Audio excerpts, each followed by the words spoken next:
Welcome back to the Golden State with Mates post-game live after the Warriors get a much-needed 109-105 victory over the Phoenix Suns at Chase Center on Saturday night. I have just finished watching the press conferences where Draymond Green made a comparison between Jonathan Kuminga and James Harden, which really sums up this game. I'm all the way back in. I'm sucked back into Jonathan Kuminga after he had his minor stint in the starting lineup over Draymond and then pushed back to the bench. I was out. I was done. I thought this guy's got to be off the team. They literally cannot use him properly and cannot utilize him enough and his strengths.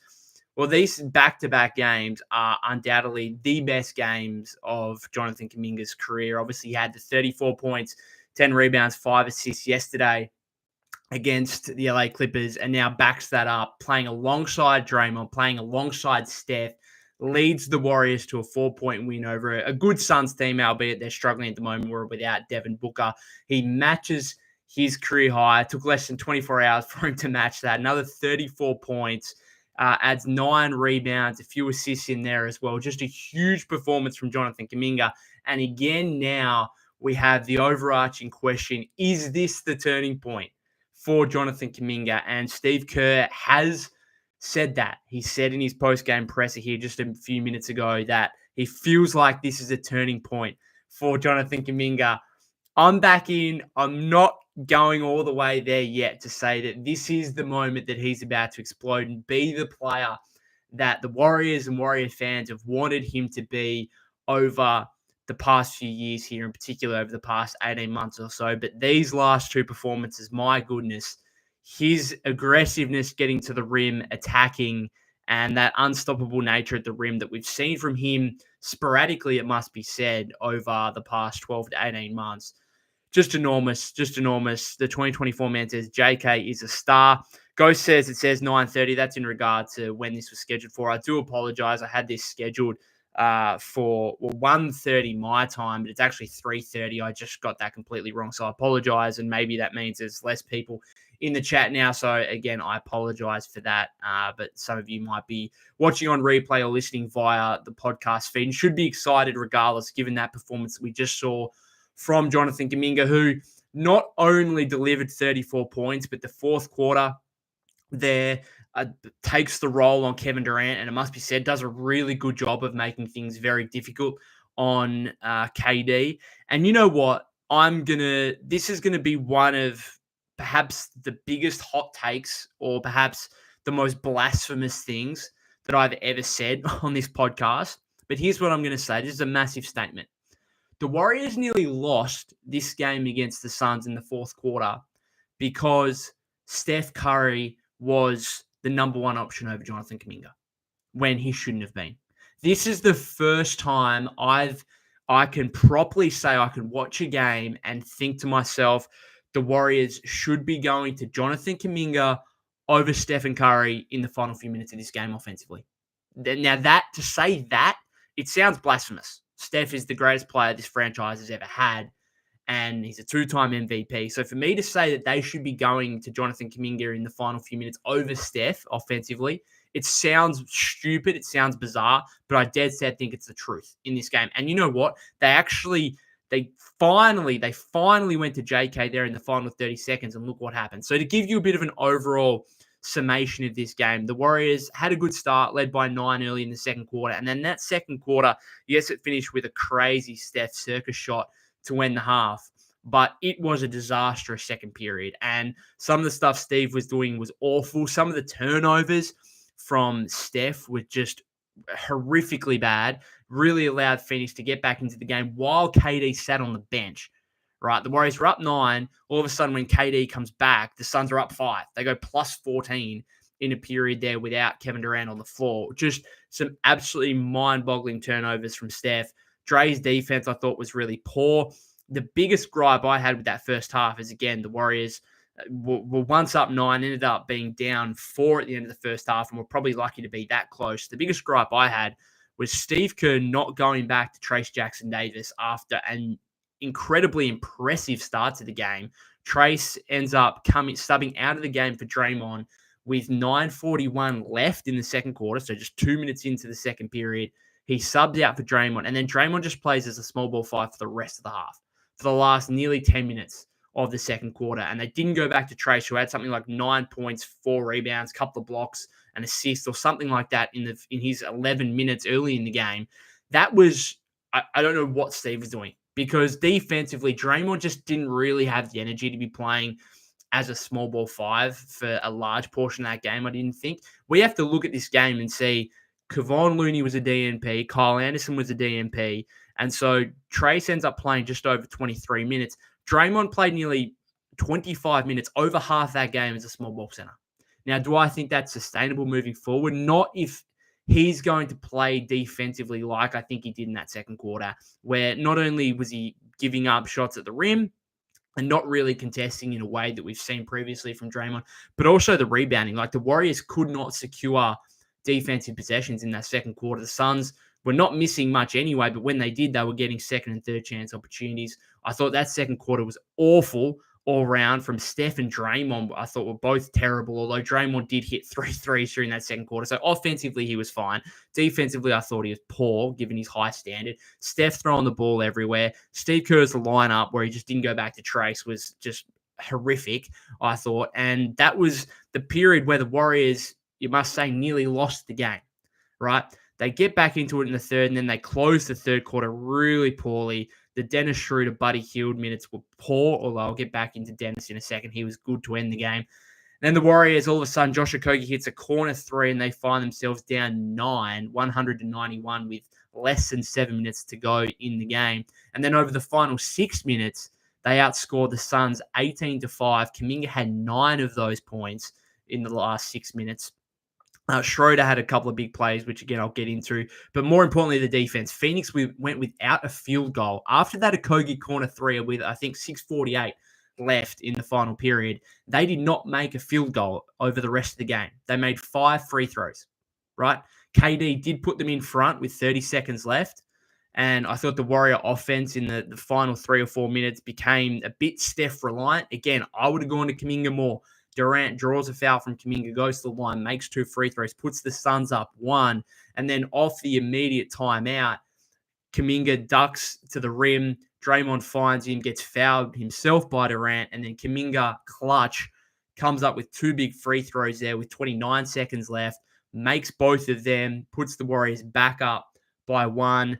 Durant then misses a tough fadeaway mid-range on the following possession. Schroeder gets to the rebound first, gets fouled by Bradley Beal. He goes to the line, makes 2 clutch free throws. Warriors up 3. And then Bradley Beal, strange decision not to take a potentially game-tying 3, tries to take a mid-range pull-up 2, basically.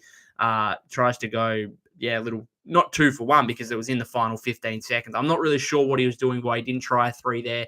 But ultimately, he missed. Kaminga gets the rebound. Then Kaminga misses the first, which you think, okay, there's still 4 seconds here. Suns would have a chance after the timeout, but he calmly makes the second. Warriors up 4. They end up winning the game. So Kaminga was huge. Just an unbelievable performance from him. I know you guys will want to talk about him, so I'll read some comments out here. Gamer F2P says, I think Trace and JK and Moody should be traded for. Kerr does not deserve them. The problem is Draymond does not jump for rebounds at all. Watch the tap carefully. Also to note, Kerr needs to stop riding Dennis Hield Pod's rotation with Wiggins. It just can't work. Go says that's okay, but yes, we've been waiting for Kerr to give JK the leash to do what he does best, and it speaks volume that it was Steph and Dre. Gamer F2P says if Pods wasn't injured, we would have lost this game because of the Buddy Hield Pods rotation. Yeah, so Pods got injured, I think, in the first half, some kind of abdominal strain or something like that. Didn't play in the second half, ended up playing just 11 minutes where he had 2 points, 2 rebounds, and was a minus 17.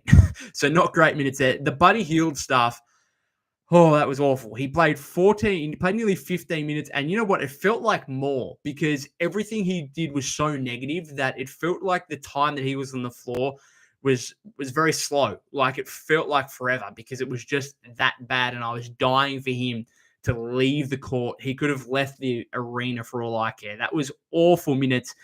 He was a +2, to be fair, but my goodness, 0 of 7 from the floor, all 3-point attempts that he missed. He had an assist and 1 steal. Cool. He did absolutely nothing. Was awful in that game, and it nearly came back to bite the Warriors. The Warriors had 37 bench points in this game. Kaminga had 34 of them, right? And Lindy Waters made a 3 in the fourth quarter. So the Warriors got no points out of Pajemski, no points out of Hill. Again, 34 from Kaminga, 3 from Waters. Anderson didn't play. Looney didn't play. Moody was out injured. Payton out injured. And then Guy Santos obviously didn't play either after playing 4 minutes and 50 seconds against the Clippers on Friday night. But wow, again, Kaminga's just the story from this game, obviously. And it must be like, is this the turning point for Kaminga? Is this the turning point? Because this is the first time I think he's played in a game with Steph and Draymond alongside him where he was the man. Like, Steph in that fourth quarter, can we see what... I'm just going to go back to the offense in that kind of final 3 or 4 minutes there down the stretch, because it felt like Steph was taking everything and it wasn't really working. So Steph made a floater with 4:43 left that pulled the Warriors within 3. The next few offensive possessions, we had a Schroeder finger roll layup. That was a nice one there. Kaminga made 2 free throws. So the Warriors led 101-100 with 3:28 to go. Then we had a Curry bank hook over Beal, which was not close. He kind of got fed the ball by Schroeder under the rim, and it was a bit congested and not great. Curry then missed a 3 on the next possession. Kaminga fouled Durant, who went 1 of 2 at the line. Curry pull-up jump shot, no good. Wiggins had a 3-point shot blocked. Then Schroeder came up with a huge 3. And then we had a Curry driving floating bank shot, which missed with 42 seconds left. Kaminga tip layup, no good. Green tip layup, no good. Curry gets the rebound, gets a step back 3, which he misses. So Steph basically missed 5 shots in a row. From the 3-minute mark, he missed 5 shots in a row. And I honestly thought, so Kaminga in those final 3 minutes did not take a single shot aside from the tip layup, if you want to argue. He did not take a field goal attempt or a shot attempt from the 3-minute mark to the final 30 seconds. And finally, after that timeout, after KD put the Suns in front, finally they went to Kaminga and he immediately got fouled from Durant and put the Warriors back in front.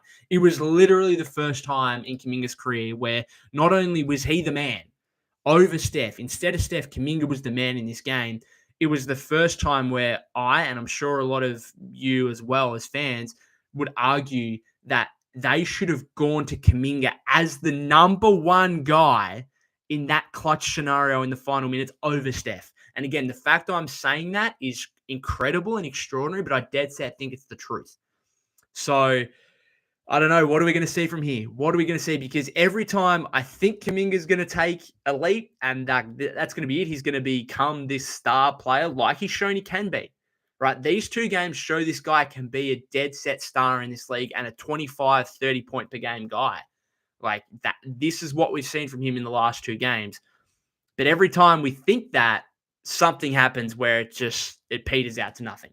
And then every time I'm out and I think, okay, this guy's going to be off the team in the next few weeks and he doesn't have a future with the Warriors, every time that happens, he just comes back and rejuvenates and is even better. Like, these are the best 2 games of his career, I would argue, along with that Rockets game that was without Steph earlier in the month. Like, this is as bad as the month has been for the Warriors, right? With now, what are they, 4-12 here, I think, in the last 16 games. As bad as this month has been for the Warriors, Jonathan Kuminga has produced, I would say, the best 3 performances of his career in this month of December. Now, they're certainly the 3 best scoring-wise, like that's factual, but just overall impact, again, okay, maybe you want to argue he wasn't, they obviously lost by 10 yesterday against the Clippers, so maybe that's not part of it, but he was huge, like 34 points, 10 rebounds, 5 assists off the bench, got to the free throw line repeatedly, like that was massive,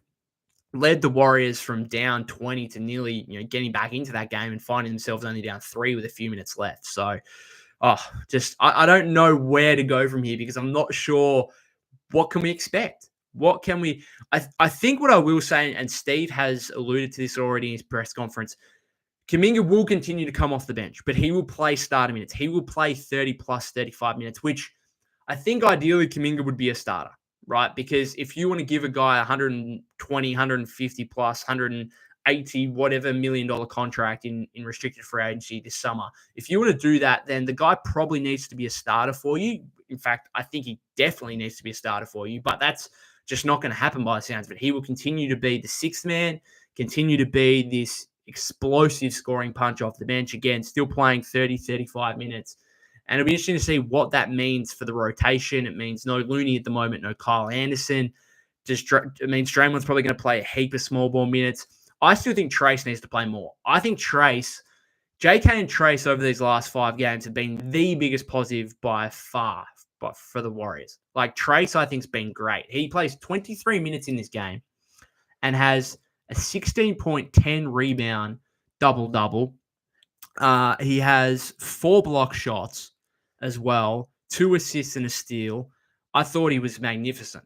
And I think he's been great since returning to the starting lineup. And I think he needs to play more. I think if you're going to have Looney out of the rotation, I think Trace needs to play closer to 30. And then that means Draymond, if he's a small ball 5, plays like 15 to 18, I would say.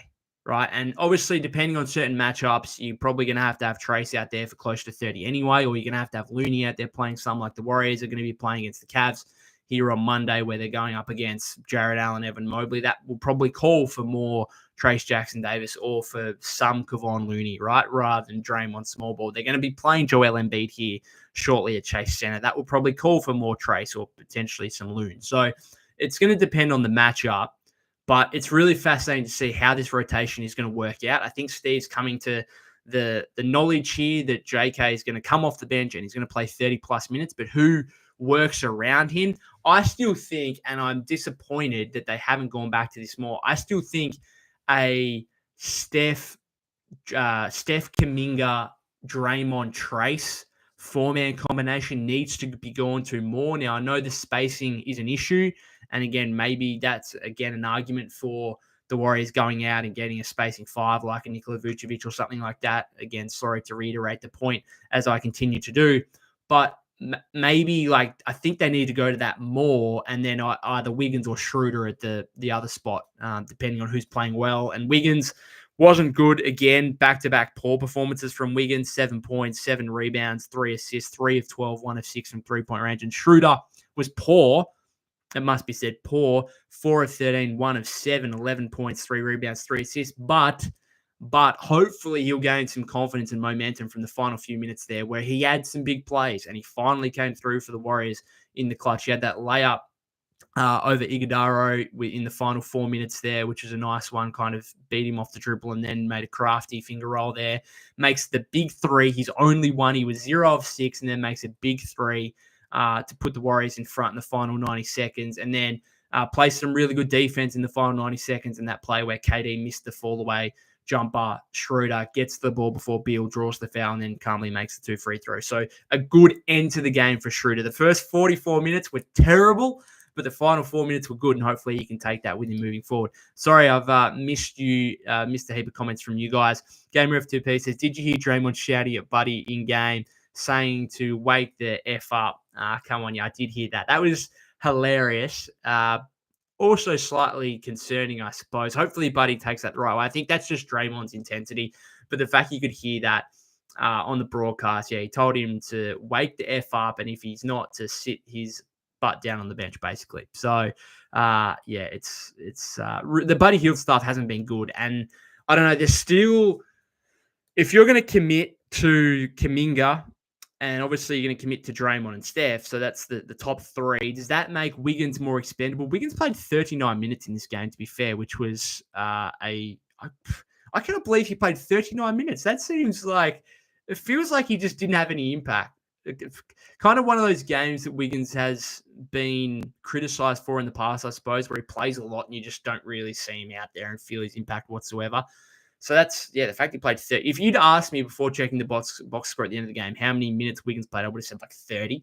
But anyway, so it's going to be interesting to see what they do around that. They're definitely shortening the rotation. They are definitely shortening the rotation. Some of that is injury forced. Again, no Moody, no Peyton, both out injured. But like Looney and Anderson both getting DNPs, that must be a first for this season. Like, I don't think those guys have both been DNPs in the same game this season. Pods obviously getting injured, not playing the second half, meant they went an 8-man rotation in the second half. Waters played 13.5 minutes.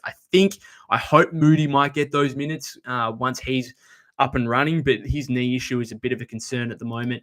Thandeka says, I think JK is a star if he gets star minutes. Romario says the denied defense from JK on KD was great. Yeah, he was very good. Like, KD played well, but he goes 10 of 24 from the floor, 41.7%, 1 of 5 from 3, has 8 turnovers in this game. So you can look at 31, 6, and 3 with 4 blocks as very, very good. But again, Durant, 41.7% shooting from the floor, 8 turnovers, and a couple of those turnovers were forced by Kaminga in his hands. Another one by Schroeder where he kind of came up behind him there on a fall away, which he then stripped him, and then KD kind of pushed it out of bounds, forced a turnover there. So the Warriors did I know KD had 31, but the Warriors I thought did a reasonable job on Durant, particularly late in the game, and Kuminga deserves a lot of credit for that. He can be a very good defender, and I think his team defense isn't great, but if you give him an assignment and say, as Steve seemingly did in this game, where he said, you go and guard Kevin Durant, who's one of the best offensive players in the history of the game, you go and guard him, and then Kaminga kind of brings that focus and brings that concentration which he needs,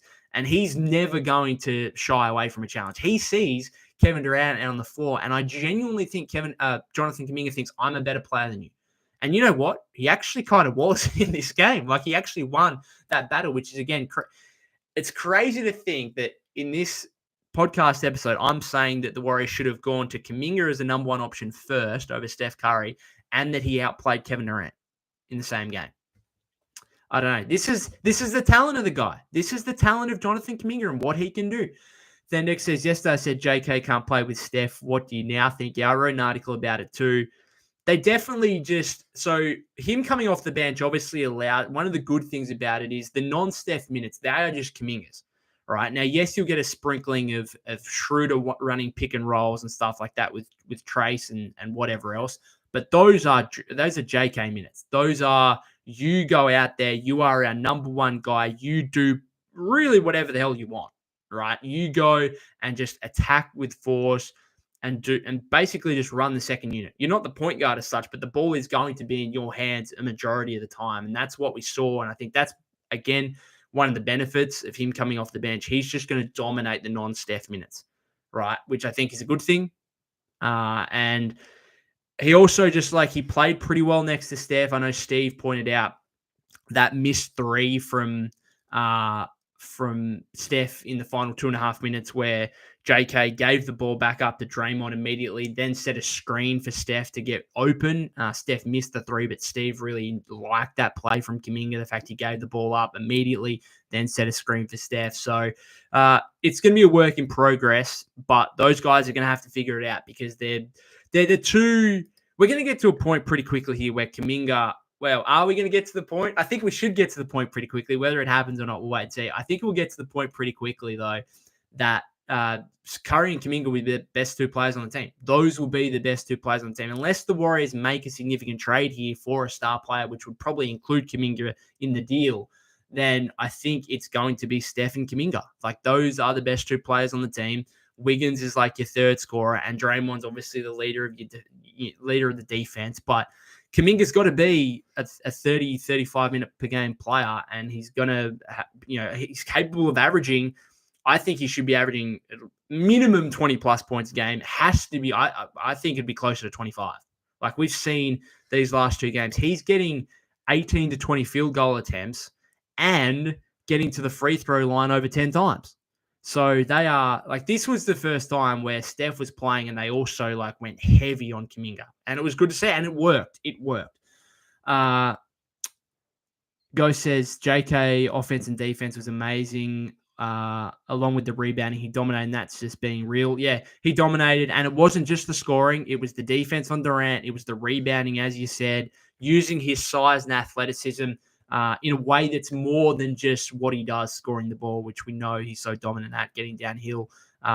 In fairness, Mason Plumlee isn't the greatest shot blocker in the world. I think Kaminga saw him a couple of times and thought, well, you're just not really doing anything to resist me in any way, so I'm just going to keep going at you. But that's what you can do with him.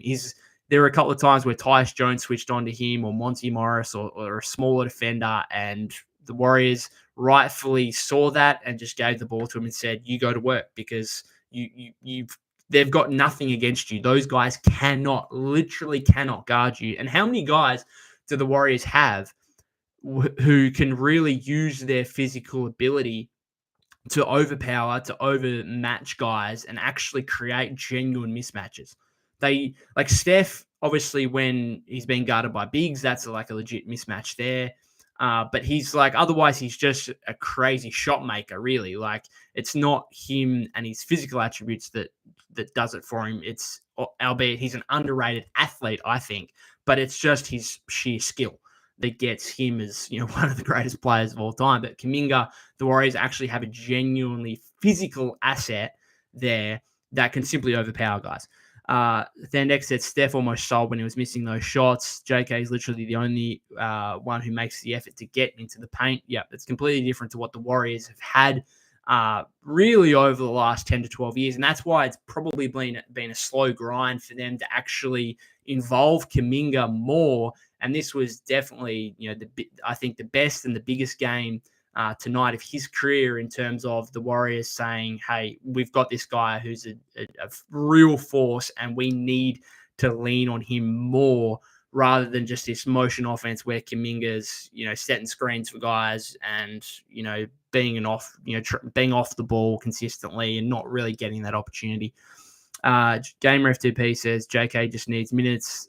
Something that happens is Kerr not giving him opportunity. I believe both Moody and JK are stars, way better than Wiggins, but they need minutes and to be empowered. I don't see it necessarily with Moody. I think he can be a consistent rotation player that can play 15, 20 minutes for you, but I don't think he's a star. I don't think he has that upside. He's not great, like, individually. Like, he's your prototypical 3-and-D.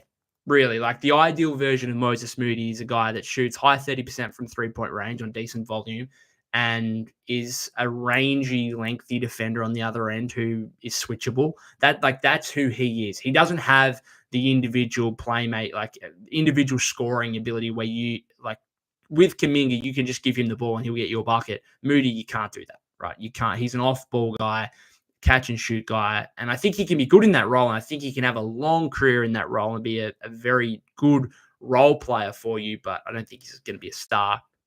Thandex says good defense on the Warriors in the final 3 minutes and that TJD has been playing well lately. Gamer F2P says TJD has been playing great. He's been getting more minutes. I think he should be getting more. The fact he did not play over the final 9:41 in the second quarter was one of the worst coaching decisions I've seen from Steve across the course of this season. And he's had a few, but Trace was not only playing excellent, like he had 9 points, 3 rebounds, couple of blocks in 11 minutes in the first half. Not only that, but Draymond just wasn't bringing it defensively. And in that 9:41, where Trace was on the bench to close the second quarter, the Suns had 31 points. 31 points, and the Warriors just couldn't stop them and had no one on the interior. Like, guys were getting beaten off the dribble on the perimeter, and there was no interior force whatsoever. And Trace has actually been playing with that interior force that we've so much wanted from him early in the season, which when he was really quite disappointing to start the season. Again, these last 5 or 6 games, he's being much stronger in the paint, rebounding the ball, blocking shots, contesting at the rim, finishing a lot better as well, it must be said. He did miss some layups tonight. Ryan Dunn, contested him well on a couple of occasions, but Trace, these last 5-6 games, has been excellent. Trace not worried about making mistakes to get subbed out. That unlocks him. Yeah, possibly. LT says Curry's a JK hater. Cornelis says Wiggs' defense impacted the game, and I like Waters playing over pods. Yeah, I don't think Waters will be playing too much over pods moving forward, but yeah, that obviously Steve had to do that with the injury factor to pods. We'll see what happens to him there. Romario says facts about Wiggs. As far as Waters goes, Kerr just should not overuse both of them. That's all to me. Yeah, I think it's going to shake out pretty quickly, hopefully, here, where the Warriors have 6 guys. They have their starters in Kaminga, who should all be playing 30-plus minutes, you would say. And then it's a sprinkling of Pajemski and Hield and Moody. And if the game calls for it, if the opposition calls for it, then you're going to get some Anderson and some Looney and some Waters and maybe some GP2 as well. But they've got 6 guys. I think what I've always wanted, I want a hierarchy, right? I don't want Steph and Draymond and then 10 blokes who you can all argue should be playing the same amount of minutes. I want a hierarchy here. And I think now we've got a top 6 hierarchy.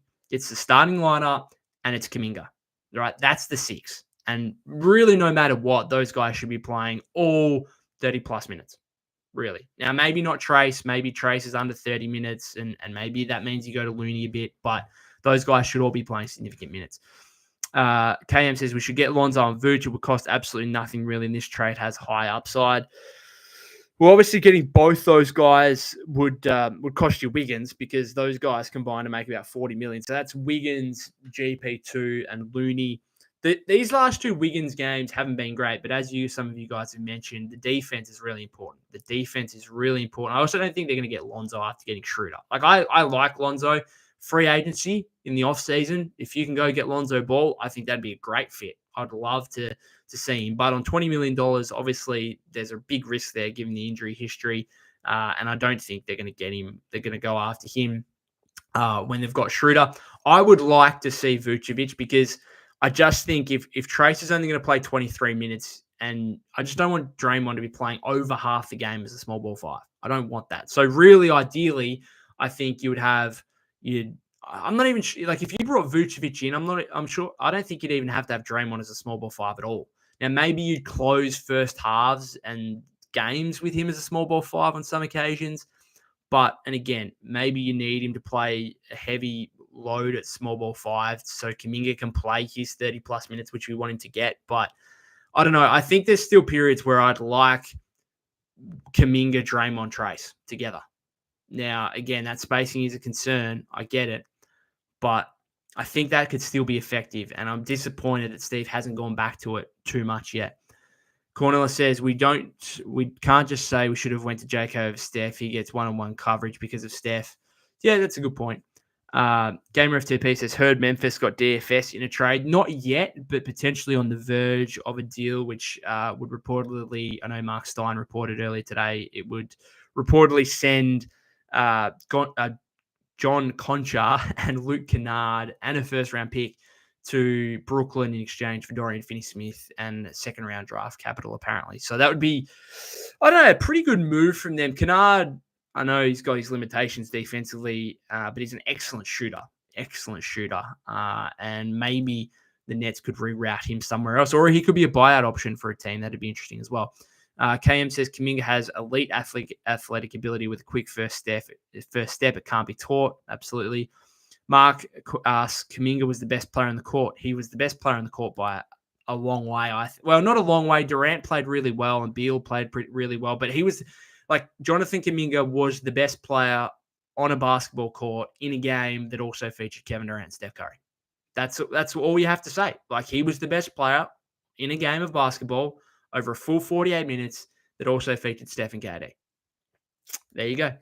Anemic King, JK is a star if we allow him to play star minutes. We can't blame his inconsistencies when he's getting inconsistent minutes. Many casual fans agree with Kerr on how he treated him and Moody.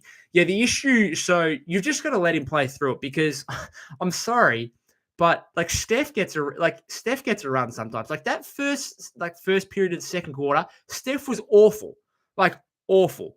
And of course, like, they're not going to bench Steph because of that. Like, we know that's not going to happen. But if Kaminga went out and did what Steph did in the first stint in the second quarter, Kaminga would be benched straight away. If Moody did that, he'd be benched straight away. Like, at some point, you have to let go of the leash on Kaminga a little bit and just say, okay, yeah, you know what? There's going to be some times where he makes some mistakes. There's going to be some times where he turns the ball over. There's going to be times where he runs into a few defenders and puts up a contested layup, which is a bit of an ill-advised shot. But the good is going to outweigh the bad. He is a guy who can be a star-level scorer for you. And it's not like Steph Curry is a flawless basketball player. Steph Curry makes mistakes, right? Steph Curry is prone to throwing the ball all over the floor and really having some horror mistakes. But you know what? You let him play through that because he's Steph Curry and he's the best shooter of all time, right? And I'm not trying to compare Kaminga to Steph, but I think it's time that you also allow Kaminga to play through those mistakes as well. Jay says, how's it going, mate? I just don't know about this team anymore. I'm like, trade JK, and then I'm like, now And then now I'm like, we need a better two guard instead of Dennis. This is the most confusing year ever. Yeah, I think in an ideal world, and I still believe this, I still think Dennis should be the sixth man instead. And ideally, I think you'd have Wiggins as your two, Kaminga as your three, Draymond as your four, and I don't know if it's Trace as your five. I think a shooting five to add some spacing out there. I think that would be the ideal scenario. I don't know. I do agree with you. Like, I think the Schroeder Steph is a backcourt work. I think they're still going to try it out for another 5 or 6 games here. It's really going to come down to if they win games or not. If they win games, fine. Like, Schroeder made plays down the stretch, and so that was fine. That was good. But otherwise, it hasn't been great for him over the first 6 games. And do you need another guy there who I think ideally is a better three-point shooter? It's just such a shame that Melton got injured because he was perfect. Thendex says, so JK comes off the bench whilst getting 30-plus minutes. Yeah, that's what's going to happen. He's going to come off the bench and he's going to play 30, 35 minutes. Played 37 yesterday off the bench and then plays 34 and a half here off the bench. ATG double Y says, I don't want to see Pods on the court. DNP Pods. He shouldn't be playing at all. If Pods didn't get hurt, we would have lost this game. You're not the first person to mention that today. Again, he was a minus 17, didn't score in just over 11 first half minutes. Ghost says, I think Moody is a better second side attacker than you think. He's a better scorer when you don't make him overthink like JK. Possibly. And again, I do hope once he's fully fit and healthy, I do hope he plays over Lindy Waters. I do think he has higher upside and therefore should be given the opportunity. So we'll wait and see if that's the case because Waters has had games this season where he's been ahead of Moody in the rotation. I think probably only one of them can play. Who that is, we'll wait and see. Cornelis says, we need some consistency at shooting guard. We need a shooter to unlock us, but he's not it. Yeah, they don't have an answer. Like, Schroeder's the answer at the moment, and, you know, he gives you some stuff. Like, he can get to the rim. Defensively, I think he's been okay. He was definitely good down the stretch of this game defensively. He can give you stuff there. He can, defend guys full court and harass guys and really bring that defensive intensity. So he brings you some stuff. He just doesn't really bring you the catch and shoot stuff. And so that's always going to make him pretty limited as a player next to Steph. So I don't know how they figure it out because it's not Buddy either. It can't be Buddy. It was DeAnthony Melton. He was perfect. It's obviously not going to be Pods at this point. I don't know. I don't know who it is, if they need to go trade for another guy, who that guy is. I'm just thinking, like, if things go south for the Timberwolves, Dante DiVincenzo, he's probably the closest to Melton I can think of in terms of, like, a legit catch and shoot guy who can also semi-handle the ball a little bit, can also play some defense for you. Like, he's the closest thing to Melton I can think of who I don't think he will be available, but there have been some rumblings about it. Cornelis says a shooter with Dennis at the sixth man. I agree. Mr. Level says still trade Kaminga for Fox. Yeah, but the issue with that is you'd probably also have to trade Wiggins, and I just don't think you're doing that. I don't think you're doing Wiggins and Kaminga for Fox. I don't know. The Kaminga stuff is so weird because I think a lot of people could rightfully argue that, hey, performances like these, the trade value goes up. This is the perfect time to trade him. I think some people would argue that. And then other people would think, oh, well, this just shows you can't trade. Like, I saw a lot of people on the timeline saying, you just can't trade Kaminga for Cam Johnson. You cannot, because, like, these two performances from Kaminga over these last 2 games, like, Cam Johnson could really never dream of performances like these. And so you just wouldn't do that. So it's super fascinating to see where this goes. Like, the fact he could be, like, you could argue these 2 performances, we still don't really know what's going on. There's still a path here where he's off the team by the deadline and then he's traded. There's also a path where he actually ascends and he's a legitimate second guy for Steph. And then he's like 25 points a game. it's so contrasting. It's just the way of his career. And I don't know what's next. I hope it's the latter. I hope it's, this guy's blossoming into a star. And Steve has said he thinks he's turned the corner. We'll wait and see. You don't have to trade Wiggins to get Fox. ATG double Y says, I would trade Wiggins and Draymond before I trade JK. No one in their right mind would trade a 22-year-old future star for anyone right now. So this is the thing. I love this debate. I love this argument because some fans are going to think this is the perfect time to trade him because his value will be high and rival teams will be looking at this and thinking, yeah, like we need to take a chance on this guy. And then like ATG Double Y has just said, other fans will be saying, no, there's just no way you trade JK for anyone, or at least not anyone that's, a De'Aaron Fox, or, if you were to trade Kaminga, it would have to be for a bona fide, like all NBA player. Just looking at notification here, Slater's there's just an update here about the Draymond Green Buddy Hield exchange. Draymond says, Mike's catch everything today. I don't care. I'll say it right into the mic. Yeah, I don't think Draymond's going to be too disappointed or regretful about him saying those comments being heard on the broadcast. That's just who Draymond is. I think he's not going to care. He's not going to care about that whatsoever. Not again. 90 says, if he was given the blessings and the keys a lot earlier, like what he wanted, we probably would be used to seeing 30 points a night from JK. But I agree, it's just a huge state of contrast right now. Yeah, but like, would those have amounted to wins? I suppose the argument you could make is the Warriors, since the championship, haven't really been winning anyway. They made the second round of the playoffs in 2023, which is fine, but they didn't make the playoffs last season. I think that's probably the most disappointing thing, is that if 18 months ago you said, okay, you're not going to make the playoffs in 2023, and then in 2024, you're not going to make the playoffs in 2024, and then at the start of the following season, you're going to be 16 and 15. If you told me that, but you also said Jonathan Kuminga is blossoming into a bona fide star and looks like a legit number 2 star next to Steph Curry, then I would have taken. You'd probably almost take that, to be honest. Like, you'd almost take that. But the fact that we've got to this point and we're still questioning whether Kuminga's that guy or not, and it's still up and down a little bit, that's what makes it all the more disappointing, because we just don't have that clarity yet on what Kaminga is and whether he's a long-term part of the future. Right now, it looks like he is based on these 2 games, but we know things can turn very quickly with him. Cornelius Roberts says, trade Moody, slow-mo, and definitely pods for Cam. I'm assuming you mean Cam Johnson there. So contracts don't really work on that because, again, Moody's outgoing is only 5.8 or 5.9 million for the Warriors. Slow-mo makes like 8, so that, or 8 or 9, so that gets you to 14, and Pods is 3.5, so that's still about $5-6 million short of Cam Johnson. If you could make that trade, you probably would, but again, you can't make that deal, which again you'd need. I think GP2 and Loon. If Loon's going to be a DNP like he was, then I'm sorry, like, those guys are on expiring contracts. That's $17.1 million. You can go out and get a guy again. If like, I don't know, Vucevic, I'm sorry to say, Vucevic making 20. Why can't it be Looney, GP2, and Moody for Vucevic and Torrey Craig? Like, you're not actually, from the rotation we saw tonight, you're not losing anything.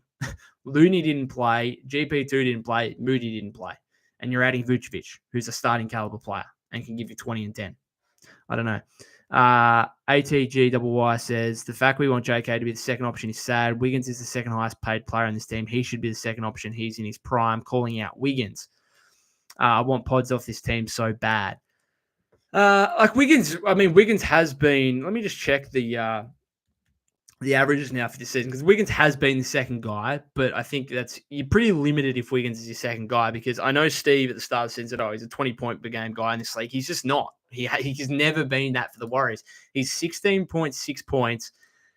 He's 41.4% from 3, which is great. Like, Wiggins has had a good season. Now, yes, he's had 2 bad games. Otherwise, he's had a good season. Kaminga, with this performance, has now overtaken Wiggins as the second leading scorer on the team this season. He's 16.7 points, 0.1 ahead of Wiggins. He's now 45.5% from the floor, which is better than both Steph and Wiggins and Buddy Hield, who's the 4th leading scorer. Kaminga, if he can get that 3 ball up, be nice.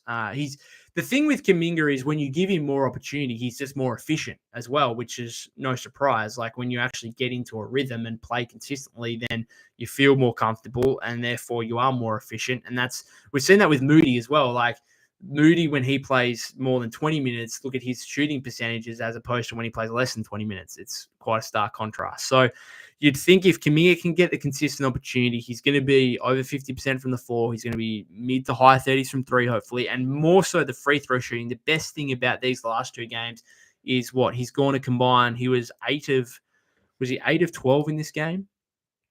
Just checking. Yes, he was 8 of 12 after going 11 of 14. So he's 19 of 26 over the, yes, 19 of 26. Am I right on that? I think that's correct maths. 8 and 11 is 19, and then 12 and 14 is 26. So yes, he's 19 of 26 from the free throw line over the last two games, which is what percent? 19 of 26 as a percentage.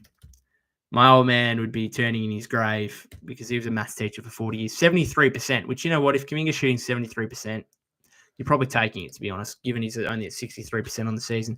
Fendecker says, to be fair, Wiggins has been our best player this season except the last 2-3 games. Agree with that.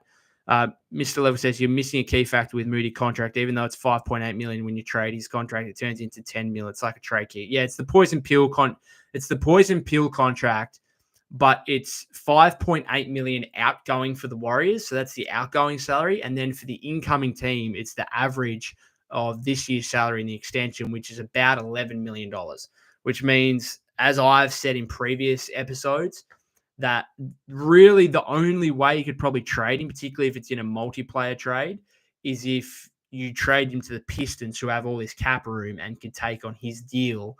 Because otherwise it's very difficult, because you've got the Warriors very close to the first tax apron and all the other teams in over the tax and close to the aprons or over the aprons or whatever else. This makes it very difficult when there's that contrast between his outgoing salary for the Warriors and his incoming salary for other teams. Not Again says, I don't think Wiggs has been in his prime since when he first entered the league. He's always been known as a player that can give you stretches here and there. I never saw him as number two. He was the number two on a championship team. Like, that was his prime, I think. As a winning basketball player, Andrew Wiggins was in his prime during those 2022 playoffs because he was defending everyone. Luka, Tatum doing a great job defensively. He was giving you 18 to 20 points a game, and he was also rebounding the hell out of the ball as well. I know he had 7 rebounds in this game, but sometimes he's rebounding. Like, what about that play? Was it early in the third quarter where he just got an uncontested rebound and then the ball just fell out of his hands out of bounds? And I was like, what are you doing? Like, what was going on there? I don't know. There's just sometimes he's just not solid enough with the ball after he grabs a rebound. Anyway, Kenneth says, Pods is the next Stephen Curry if Golden State Warriors have the organization babysitting Pods once upon a time untouchable in trade talks. Yeah, it's going to be a long conversation if we just go back to the offseason and whether they should move Pods or not. I've spoken about it incessantly, so I won't do so again. Cornelius says, it's hard for me to see us trading Loon. He always comes up big when we call upon him in big games. That's true, and the Warriors are going to need him at some point. I also just think, what about Cornelius if you just trade him as an expiring contract and then promise to bring him back in free agency? Like, why couldn't you do that? Just bring him back on event minimum. And so really, you're just trading him away for half a season and then bringing him back. I don't know. If it means your team gets better, and particularly if it gives you something different at the 5 spot, or maybe it's to get a better shooter next to Steph in the backcourt, I don't know. ATGYY says, Wiggins was great in 2022 because it was a contract year. He signed and turned into a G League player. He hasn't turned into you're way too critical of Wiggins based on 2 games. I know he's been bad these 2 games, but like, he's been the second best, maybe the third best if you want to include Draymond. I don't know.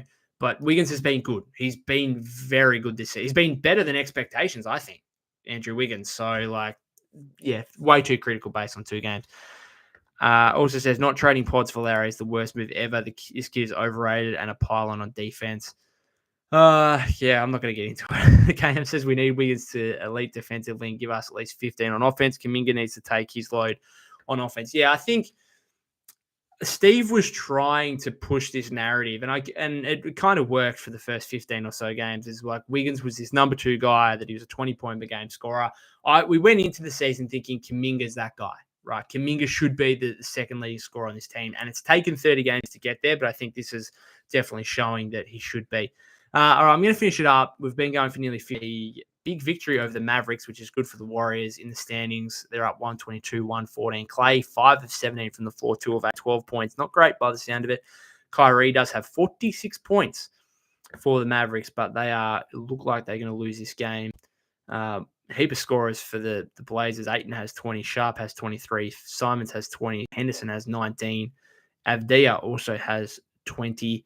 The Lakers, they are about to beat. Well, actually, they're not about to beat. There's still a quarter to go, but they do find themselves up 17 against the Kings. That's without LeBron. The Kings, it's nearly a wrap. It's nearly a wrap for them. I tell you, they've just fired Mike Brown. DeRozan has 23 on 11 of 13 shooting. That's efficient, but he's a minus 14. Keegan Murray just hasn't taken a leap whatsoever. He's 5 points, 1 of 5 from deep, not good. Sabonis, 12 points, 10 rebounds, 5 assists, but he's 5 of 12 from the floor. Monk, 13 points. Fox, 15 points on 19 shots, 8 assists. I don't know. Would you have interest in De'Aaron Fox? If you could keep Kaminga and you could trade Wiggins and picks for Fox, would you do it? I don't know. I don't think so. Because I actually think if Kaminga is like a legit second guy, then I think that almost makes Wiggins more important because he's actually like a really good fit as this like complementary third scorer and like the number one guy from a perimeter defense perspective. So I don't know. Atlanta beat Miami. Jimmy Butler still out for them. OKC beat Charlotte, continue to dominate.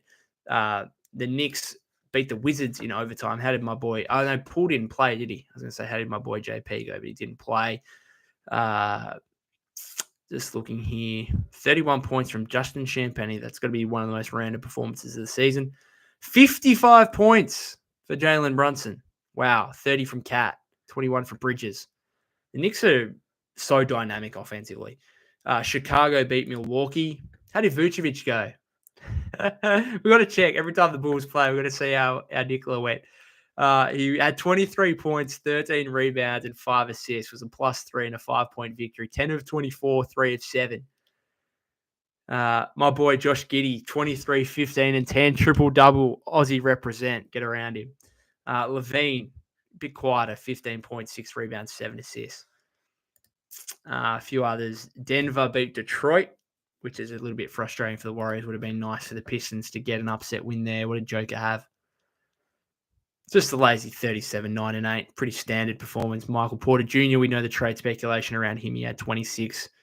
34 for Murray. Westbrook also got the start, had 8, 9, 8. A couple of steals as well. So the standings, updated standings here, might change a bit based on, obviously, this won't have accounted for the Mavericks loss and the Lakers-Kings game yet. But the Warriors are still 10th. They're tied with the Spurs at 16 and 15, the Timberwolves 16 and 14. So, I don't know. They're now a game ahead of the Suns. It's still very congested. They've got to stick with, I think, the top 4, Thunder, Grizzlies, Rockets, and Mavericks. I think they might separate themselves, although Luka is out for a period here, so they might come back to the pack a little bit. But I think that the 5-seed Clippers, like, there's no reason why the Warriors should end the season with a worse record than the Clippers, I think. So that's kind of the spot there where I think the Warriors should they've got to try and stick around the 5th seed, like within a game or two of them. They're currently 2 games out from the 5 seed. They've got to be around that mark, I think. Fendex says, we need a big.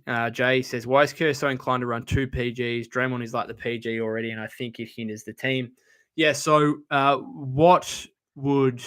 who should be starting instead? If it's not Schroeder, who should be starting? Are you wanting Buddy Hield to start? No, thank you. Pods, Waters, Moody, GP2. Who is it?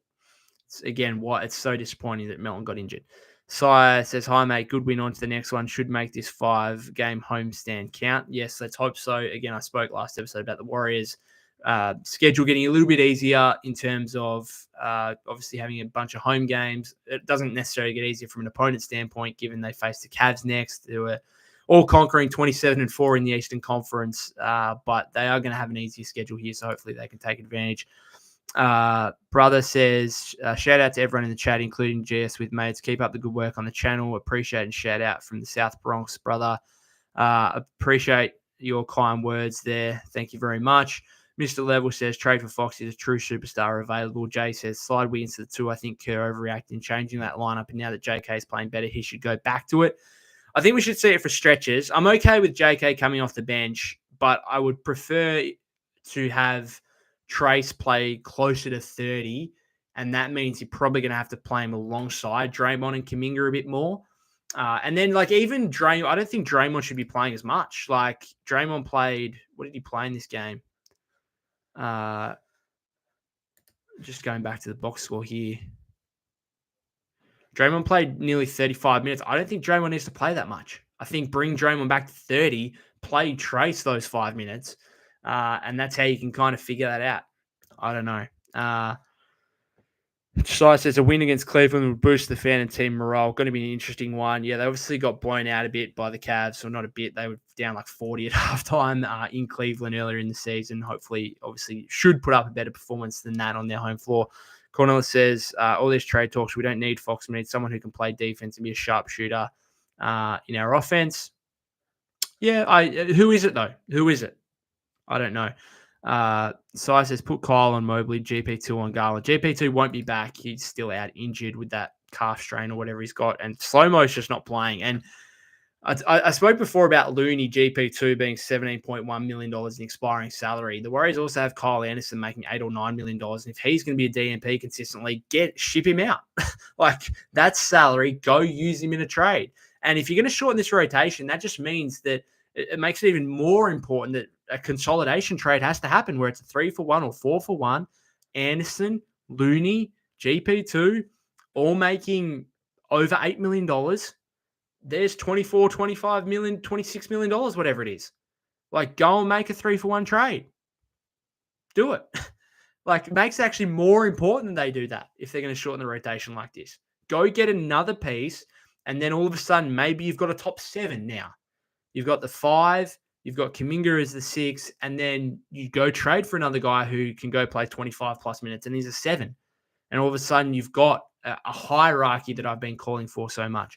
All right, I'm going to finish it up there, guys. Been going for nearly an hour, but I think it certainly deserved. This performance from Jonathan Kuminga certainly deserved to be spoken about as much as we have. A huge performance from him.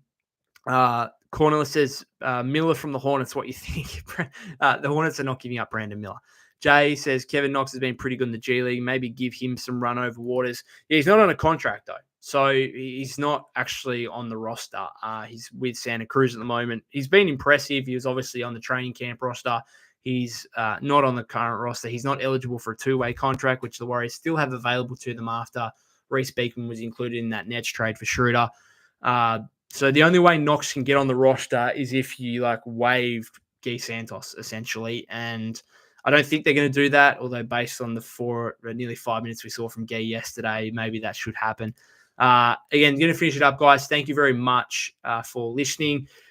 I don't know. I kind of want to talk about JK some more. So, I'll go watch the press conferences again, see if there's anything more important to be spoken about. And I might be back for a podcast episode tomorrow. We'll wait and see what happens. Otherwise, the Warriors play the Cavs on Monday, and I'll certainly be back for a post-game live after that. If you haven't subscribed to the YouTube channel already, that'd be greatly appreciated. Follow me at POC252. That's POK252.